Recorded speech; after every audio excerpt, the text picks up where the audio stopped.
You might suck at Vermintide versus. With the way the matchmaking is right now, there's a good chance that if you are a newer player or a returning player that you loaded into a game and got smacked over and over again by veteran players like myself. Neither party enjoys this. So I've got a few tips for you newer players and the players that maybe haven't taken the game that seriously in the past and want to get a good versus experience. This video is going to be specifically about the heroes, not the pack swarm. That is a later video, but this guide is designed to be evergreen, so whether you're watching this the day it comes out or you're watching this a couple years in advance when all of the balance has completely changed, this should still be applicable. Also, this video will not go over the core fundamentals of the game. If you are brand spanking new to the game, I highly recommend you watch my other beginner's guide where I talk about dash dancing, enemy priority, and such. But without further ado, this is why you suck at Vermintide versus.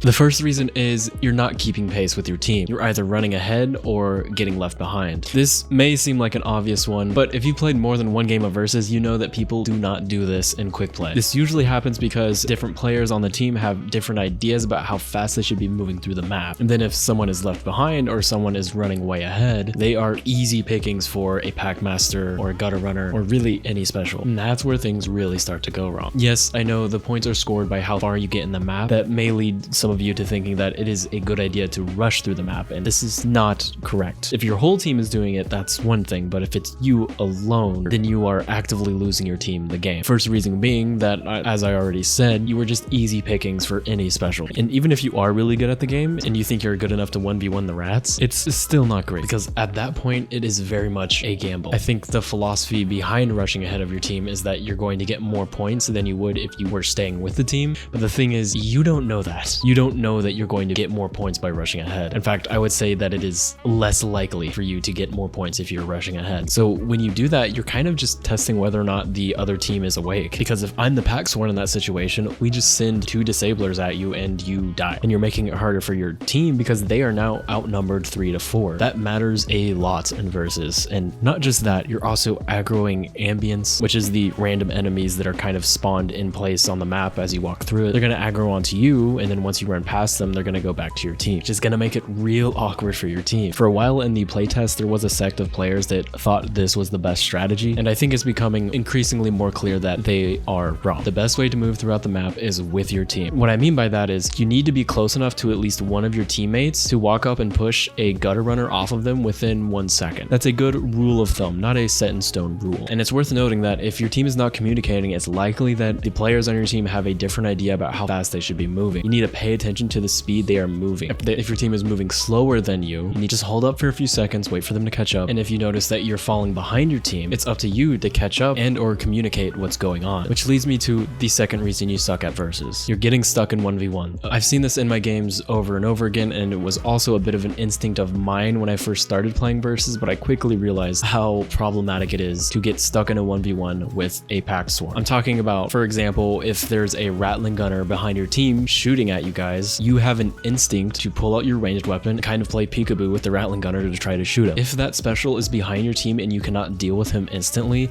it is not worth killing that special, because what's going to happen is you're going to sit there, try to kill that special, your team's not going to notice and run ahead of you, so you're all of a sudden behind your team, and then if one of the other pack sworn notices what's happening, you're going to get disabled and your team is going to have to run back to try to save you. This is probably the #1 thing I see in games in quick play. So there is a balance here with pacing how fast you're moving throughout the map. You don't want to go so fast that you're leaving your team behind, and you don't want to get stuck behind in a 1v1. Either way, it's going to make the game much more difficult than it needs to be.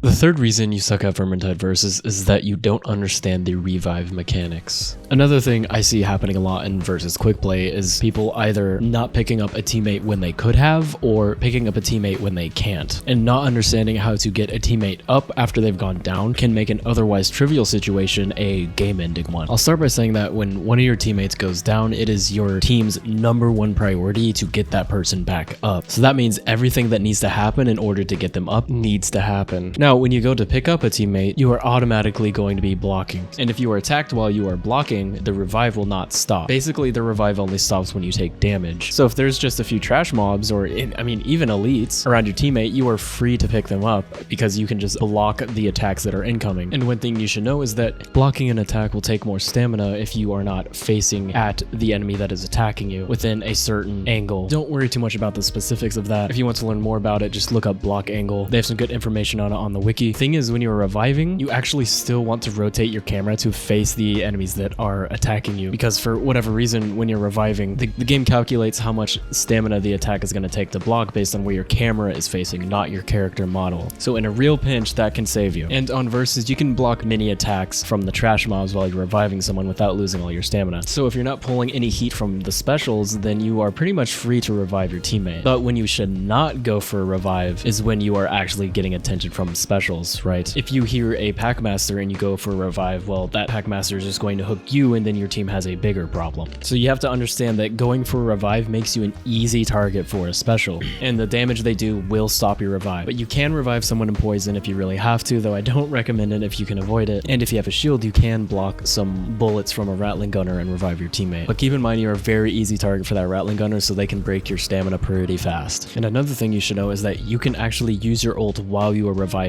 All you need to do is just start the revive, make sure you hold down the E key and press F to do your ult. This is very useful on characters that have dashes. This is part of the reason that makes Foot Knight and Handmaiden so good. And when you do this, it makes the point of you being an easy target when you're reviving out of the equation. So if you're playing Foot Knight, Handmaiden, Battle Wizard, Slayer, Zealot, this is something you need to be doing. And in some cases, it's also useful for the shout ults like Mercenary or Witch Hunter Captain. So basically, if you're not taking any heat from specials, then you are free to go for a revive. But if you are being attacked by specials, then it is best to kill the specials first and then go for the revive. The fourth reason you suck at Vermintide Versus is that you're not thinking about your team composition or build.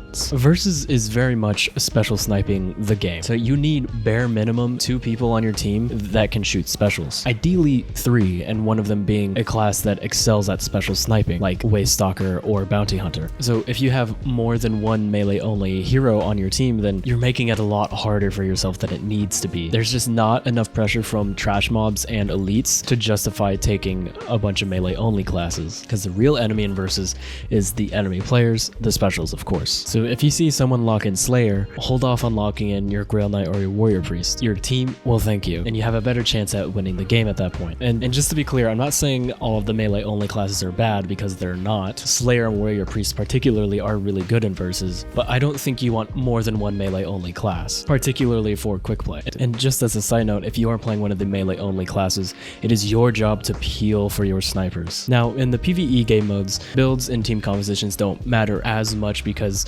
really it's more dependent on player skill than it is how good your build is. And that is true to an extent here in Versus as well. But now that the difficulty of the game is uncapped with there being players on the other side, your builds are going to matter much more here. And your builds are not going to be the same as they are in adventure mode. One example is the Handmaiden. And for Versus, taking Smiter and Willow Stance is just not great, because you're more looking for that ranged power, your ability to kill specials. There's not that much of a real challenge fighting enemies in melee, so you just don't get much use out of the attack speed. So you're gonna want to take something different than that in Versus. And this is the case for many careers. For example, with Foot Knight, Numb to Pain was his probably worst talent in that row. But in Versus, it's kind of overpowered. And I will encourage you to use your own judgment for this. While there is kind of a meta right now, it's still pretty much the Wild Wild West when it comes to build. So I would encourage you to look at the builds you've been running in Adventure and change them for Versus and see what you think works best. And try to put some real thought into this, right? Because the goal is very different in Versus. The goal in Versus is to kill the enemy players, which are specials, right? Which is not the case for all the careers in Adventure mode. And lastly, this is not a gameplay thing, but the last reason you suck at Versus is that you're toxic. Whether it's raging in chat or running ahead of your team on purpose, I would encourage you to take a deep breath and remember that we're all here to have fun playing a video game, which does involve losing some of the time. Losing a match is a great opportunity. You have a chance to examine what exactly went wrong and how you can prevent that from happening in the future, making yourself a better player. Where players get stuck is when they lose and they have a toxic attitude. They blame other things, they're not looking at themselves and how they could improve. And mind you, I'm not saying it's bad to be upset that you're losing. Absolutely, we all love winning. But if you're saying toxic things to your teammates, then you're just actively making the experience worse for everyone, yourself included. So if you're doing really bad in a match, match, which we all do sometimes. If you go back and watch some of my Captain Series streams, you can see me playing like an absolute noob. In a situation like that, it's best to acknowledge how you feel about it, but also focus inward on how you can improve and how you can play better next match, or what exactly you're having a problem with. This is how you get better at the game. And if you're not doing that, you're going to be left behind. And with that, we'll end the video here. If you want to work more on your fundamentals of the game, I would recommend you check out my other beginner's guide. Or if you got the game to try Versus and you want to try adventure mode a little bit, then I have guides for specific careers that are geared towards people playing on Cataclysm and below. But yeah, I appreciate you spending your time watching, listening to me talk about Vermintide. If you like the video, like it, subscribe, and I will see you on the next one.